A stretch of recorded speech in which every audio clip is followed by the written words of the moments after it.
안녕하세요. 대치동 빅마우스입니다. 이번 영상에서는 지난 영상에서 약속드린 대로 작년 주요 대학 폭락 폭등학과에 대한 정보를 가지고 왔습니다. 이 정보가 왜 중요하냐면 기본적으로 입시판은 오르락내리락 법칙, 다른 말로 퐁당퐁당의 법칙에 의해 작동됩니다. 퐁당퐁당의 법칙이 뭐냐면 전년도의 경쟁률이 하락했을 경우에는 다음 연도에 상승할 가능성이 매우 높고요. 전년도에 상승을 했다면 그 다음 연도에는 떨어질 가능성이 매우 높다는 법칙입니다. 일종의. 그래서 이 데이터를 잘 활용하시면 자, 로또 당첨이 아니라 대학 당첨이 가능해지겠죠. 즉, 제가 소개해드리는 폭락 가나다군의 학과는 소신 지원하실 때 물론 이제 배팅을 하실 수 있겠지만 조금 조심스럽게 접근을 하실 수가 있겠고, 그 다음에 폭등 가나다군 같은 경우는 작년에 폭등을 했으니까 올해 폭락을 하게 될 가능성이 높겠죠. 그래서 폭등 가나다군에 해당하는 학교와 학과에 배팅을 하시면 승률이 더 올라갈 거란 얘기입니다. 한번 진행해 보겠습니다. 자, 그래서 지금 보시게 되면 성균관대 글로벌 바이오 메디컬 같은 경우에는 경쟁률이 조금 과장 보태면 반토막이 났죠. 물론 이제 이때 군별 이동이 일어나기도 했어요. 군별 이동이 일어나면 보통은 경쟁률이 하락합니다. 왜냐하면 확실치가 않으니까 애들이 피하거든요. 올해 같은 경우에 군별 이동하는 학교나 학과가 되게 많죠. 이거를 잘 유념하셨다가 배팅을 노리시면 좋을 것 같습니다. 그 다음에 경희 영어 영문, 외대 베트남, 이대 교육학, 외대 몽골어 이런 것들은 조금 과장하자면 반토막이 났죠. 서울대 응용생물화학 같은 경우도 반토막, 경희 응용영어 통번역 같은 경우도 반토막. 그래서 여기 나와 있는 경우를 보시면 생각보다 변수가 되게 많은 게 입시판이구나 라는 걸 느끼실 수 있을 것이고, 그 다음에 이제 어문학과 쪽이랑 교육학과 쪽이 가군에서는 조금 반토막이 낮다라는 걸 또 캐치하실 수 있을 겁니다. 이어서 성균관대 반도체 시스템공학도 반토막, 경희 한의에도 믿기지 않게 폭락을 했었습니다. 근데 안타깝게도 작년에 폭락을 했기 때문에 올해 같은 경우에는 폭등할 가능성이 높겠죠. 인하대 영어영문 같은 경우도 과장하면 반토막. 네, 그래서 쭉 보시게 되면 생각보다 반토막 난 학교와 학과들이 굉장히 많구나. 그래서 사실은 어머님들이나 자녀분들이 컨설팅을 받으시면서 이런 것들을 이제 알기 원하시는 그런 게 이해가 됩니다. 이해는 되는데 항상 제가 강조드리는 건 뭐예요? 컨설팅을 받지 마셔라가 아니고 받으실 때 여러분들이 조금 더 제한된 시간 내에서 많은 정보를 알아내시려면 여러분들이 공부를 많이 하셔야 하고, 그게 아니더라도 혼자서 하시려고 하면 충분히 하실 수 있다는 걸 말씀드리려고 하는 겁니다. 자, 그 다음에 폭락학과 나군으로 가보겠습니다. 나군으로 가보시면 지금 숙명여대 영어영문 테슬과 같은 경우는 무려 엄청나게 폭락을 했죠. 그 다음에 중앙대 서울 같은 경우도 마찬가지고, 연세서울 불어불문, 연세서울 노원오문, 어문학과가 대체적으로 좀 폭락을 했던 것 같습니다. 그래서 가군에 이어서 연쇄적으로 몰아치고 있죠, 이 폭락이. 그리고 이제 유의미한 정보는 지금 이제 대부분 인문이에요. 폭락한 학과들이. 자연 같은 경우는 이제 과가 달라지면 애들이 받는 인상이 확 달라요. 일하는 것 자체도 달라지고, 근데 문과 같은 경우는 어딜 가도 그게 그거라는 인식이 있기 때문에 자연 계열에 비해서는 조금 간판을 따지는 경향이 더 많아요. 요거를 참고해 주시면 좋을 것 같습니다. 자, 어차피 올해 같은 경우는 이과에게는 기회의 시간이니까 문과생들이 요런 걸 딱 보고 조금 대비를 했으면 좋겠네요. 자, 그 다음에 고려대 같은 경우도 물리학과 같은 경우에 거의 반토막, 한문학과 같은 경우도 반토막. 네, 그 다음에 이과 같은 경우도 뭐 찾아보자면 기회가 많이 있습니다. 한양대 영어 교육 같은 경우도 거의 반토막. 참, 그래서 성균관대 글로벌 리더학 같은 경우도 이제 군별 이동이 있어서 반토막에 가까운 폭락이 있었습니다. 자, 그 다음에 계속해서 보시면 폭락 다군입니다. 자, 폭락 다군인데요. 중앙대 서울 소프트웨어과가 이제 이만큼 폭락을 했고요. 아주대 같은 경우도 거의 반토막. 숭실대 같은 경우도 반토막인데 군별 이동이었고요. 국민대 같은 경우도 나노전자 물리학 같은 경우도 반토막. 인하대 같은 경우도 군별 이동으로 인한 폭락. 아주대 같은 경우도 건축학과의 경우 반토막.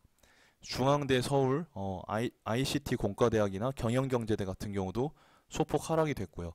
국민대 건축학 같은 경우도 거의 반토막. 인하대 같은 경우도 거의 반토막. 아주대도 그렇고, 예, 그렇습니다.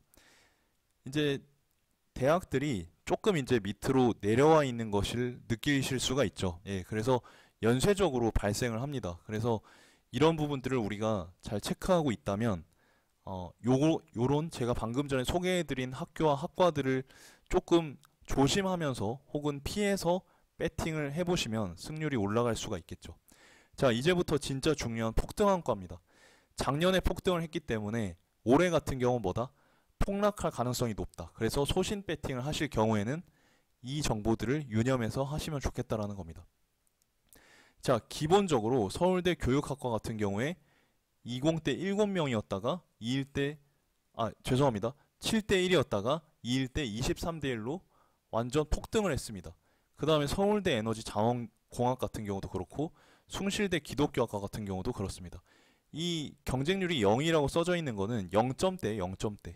한 명도 지원을 안 한 게 아니고 경쟁률이 굉장히 낮다라는 의미로 받아들여 주시면 좋을 것 같고요. 그 다음에 한양대 서울 데이터 사이언스나 중앙대 서울 AI학과나 이런 심리뇌과학학과 이런 경우들은 이제 신설된 학과들이 많습니다. 그래서 이제 전년도 데이터가 없기 때문에 경쟁률이 0으로 표시가 된 경우가 많습니다. 그래서 이제 폭등, 그렇죠? 희한하게도 폭등을 한 경우에는 다음 연도에 폭락할 가능성이 크니까요. 엄청나게 큽니다. 생각보다. 그래서 이 정보들을 유념하시고 들어가시면 좋을 것 같습니다. 서울시립대 교통공학 같은 경우도 폭등을 했었네요. 그리고 인하대 같은 경우, 교육학과 같은 경우도 거의 더블로 폭등을 했었고요.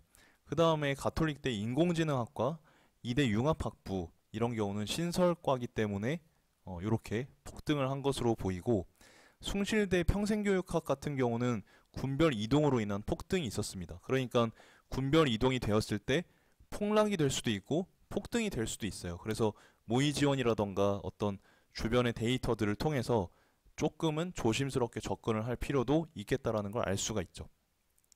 그 다음에 이대 융합, 서울시립 융합응용화학, 서울대 소비자 아동, 인하대 데이터 사이언스, 시립대 인공지능, 인하대 국어교육 이렇게 보시면 굉장히 많이 폭등을 했다라는 걸 아실 수가 있을 겁니다. 자, 계속해서 폭등 나군입니다. 자, 시립대 국제관계 빅데이터 분석과가 굉장히 폭등을 했었고요. 숙명여대 가족자원경영 같은 경우는 몇 배입니까? 엄청나게 폭등을 했습니다. 그렇단 얘기는 올해 같은 경우에 친구들이 이 수치를 보고 겁을 먹어가지고 올해는 폭락할 가능성이 높다는 거죠. 고려대 서울 국제학부, 그 다음에 한양대 서울 스포츠산업, 고려대 서울 융합에너지공학 이런 경우도 그렇고요. 인하대 철학과, 고려대 서울 데이터과학, 그 다음에 연세대 서울 시스템 반도체공학, 세종대 스마트생명산업융합 같은 경우도 폭등을 했었고요. 그 다음에 고려대 서울 식품공학과, 이것도 더블이죠. 고려대 서울 스마트보안, 숙명여대 글로벌 서비스 협력, 고려대 서울 자율전공, 고려대 서울 반도체공학, 한양대 중어중문 같은 경우도 거의 더블, 세종대 교육학과 거의 더블, 연세대 서울 글로벌 융합공학 요것도 엄청나게 폭등을 했고요. 동국대 서울 일본학과 같은 경우도 그렇고 세종대 인공지능학과, 인하대 프랑스 언어 문화학과 이런 경우도 굉장히 많이 폭등을 했고요. 그 다음에 숙명여대 의료학과 같은 경우도 조금 과장 보태면 더블, 숙명여대 사회심리학 같은 경우도 많이 올랐고, 세종대 창의소프트, 만화 애니학과 같은 경우도 많이 올랐습니다. 쭉 보시면 되겠고요. 지금 이제 이런 폭등 정보들을 바탕으로 하셔가지고 여러분들께서 올해 배팅을 하실 학과랑 학교를 조금 이제 선택해 보시는 것도 좋은 전략일 것 같아서 가져와 봤습니다. 추가적으로다가 이제 폭등 다군에는 이제 외대 경영 정도가 있겠습니다. 그래서 다군으로 이동하면서 이 케이스는 경쟁률이 폭등한 경우에 해당합니다. 그래서 군별이 이동했다고 해서 무조건 폭락하는 것은 아니고 폭락할 수도 있고 폭등할 수도 있으니 모의 지원이나 이런 어떤 데이터를 통해서 확인해 보실 필요가 있다라는 겁니다. 그리고 이제 참고로 중하위권 대학에 이제 지원하시게 되는 친구들은 정보가 잘 없잖아요. 그런 경우에는 대학별로 기숙사가 잘 갖추어져 있는지, 장학제도는 잘 갖추어져 있는지, 주변 환경은 어떤지, 친구들이랑 좀 속된 말로 술 한잔 할 때는 있는지 이런 것들도 알아보시는 게 좋습니다. 그리고 이제 그런 좀 중하위권 대학에 이제 지원을 하실 경우에는 재학생들의 중도 이탈률, 그 다음에 취업률, 그 다음에 선배들의 실적이나 대표적인 아웃풋 누가 있는지도 한번 살펴보시면 좋을 것 같습니다. 그리고 이제 우리가 대학 지원할 때 제가 너무 중요해서 계속 강조를 드리는 건데요. 그냥 막 점수에 맞춰서 지원하시지 마시고 조금 이제 본인이 지원하는 어떤 과에 대한 정보가 없거나 이럴 경우에는 해당 직군을 꼭 검색하셔가지고 진로나 이런 향후 전망에 대해서도 좀 미리 탐구를 하시기를 꼭 당부드립니다. 왜냐하면 막상 들어가서 내가 생각했던 거랑 너무 달라가지고 다시 나와서 수험판으로 뛰어드는 경우도 굉장히 많거든요. 그래서 제가 그걸 방지하기 위해서 우리 구독자님들 보호하기 위해서 그런 거니까요. 그리고 이제 어떤 학과에 지원하기로 결정을 하셨다면 전망에 대해서 너무 걱정하진 않으셔도 될 것 같아요. 무슨 말이냐면, 자, 예를 들어서 유아교육과 같은 경우가 있다라고 했을 때 이제 아이들을 별로 안 낳을 것 같으니까 미래 전망이 어두울 것이고 그래서 좀 지원하기가 꺼려진다 하는 친구들이 생각보다 굉장히 많습니다. 그런데 어쨌든 아이들을 누군가 돌봐야 하잖아요. 그런데 모두가 전망이 어둡다라는 이유로 피한다고 했을 때 재밌는 현상이 벌어지죠.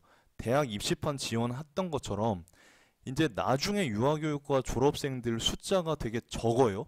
그럴 경우에 이 친구들은 대박이 날 수 있는 거예요. 그래서 만약에 정말 전망과 하고 싶은 게 상충된다면 진지하게 고민해 보시되, 저는 하고 싶은 걸 소신 있게 이제 해나가시는 게, 물론 거기에 대해서 전문성을 갖추셔야겠지만 해나가시면 더 좋을 것 같습니다.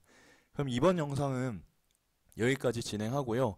다음 영상에서 여러분들께 더 좋은 모습으로 찾아뵐 수 있도록 저도 더 열심히 노력하고 여러분들의 절박한 마음에 응답하기 위해서 더 노력하겠습니다. 감사합니다.